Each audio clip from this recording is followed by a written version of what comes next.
So help you God. So help you God. Congratulations. Tonight, Portsmouth has a new top cop. Renato Prince was sworn in as the new chief today. He's taking over for fired former chief Angela Green. Now Prince is ready, he says, for the department to turn a new corner. Eugene Daniels spoke with the new chief about his plans.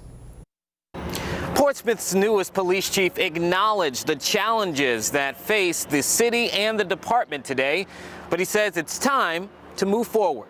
So help you God. So help you God. Congratulations.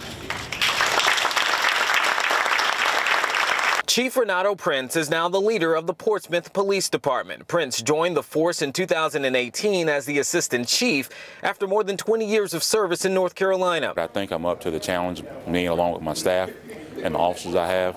I think we're going to accomplish great things. His selection comes after a difficult stretch for the city and the department. Controversial leadership changes came as crime rose and the pandemic stifled outreach efforts.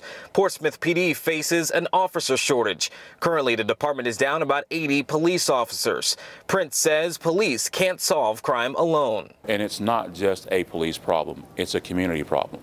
We have to join together and use all the resources that we have. The Portsmouth branch of the NAACP says it is ready to work with Chief Prince. We expect some drastic, swift action to take place quickly.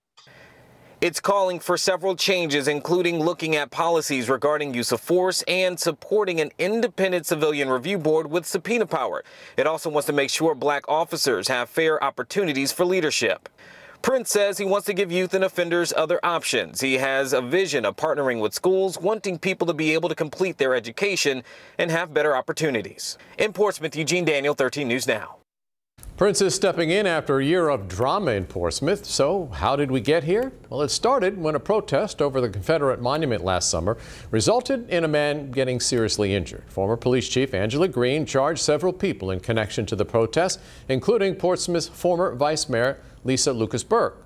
That sparked calls for Green's resignation 2 days later.